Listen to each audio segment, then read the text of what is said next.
మనకు ఒక రీసెంట్గా జరిగిన యాక్సిడెంట్లో మా కారు 5 మంది లోపల ఉన్నాము, పరిచర్యకి వెళ్ళి వస్తున్నాం, ఉదయం 5 గంటల ప్రాంతం.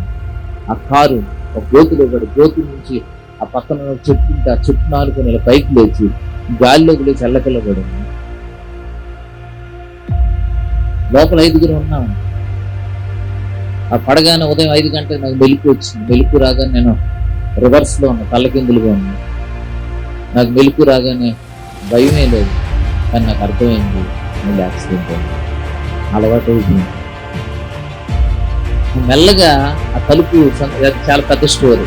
మెల్లగా బయటకు వచ్చాం. తర్వాత అందరూ బయటకు వచ్చారు, అందరూ సేఫ్గా ఉన్నారు, ఎవరికి ఒక గాయం అవ్వలేదు, ఒక ఎముక విరగలేదు.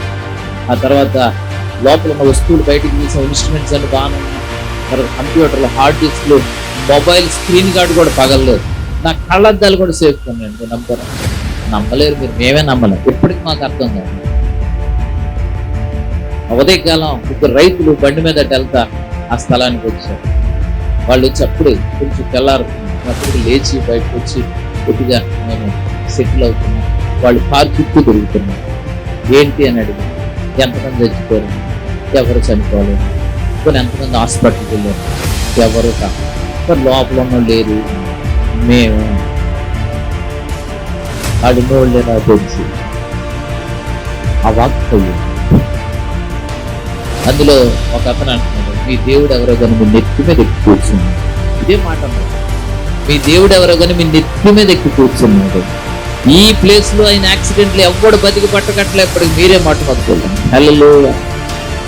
ఆయన ఆవరించున్నాడు. ఎందుకో తెలుసా, నేను చెట్టుకి మంచు ఎలాగో నేను మీ చుట్టూ ఎందుకుంటానని భద్రపరచడానికి, ఆయన పిల్లలకు భద్రత కలిగి క్షేమం ఇవ్వడానికి. ఆయన చేతి నీడలో మనల్ని కప్పేశాడు. ఏ ప్రమాదం మన పైనుంచి రావడానికి లేదు, చుట్టూ రావడానికి లేదు.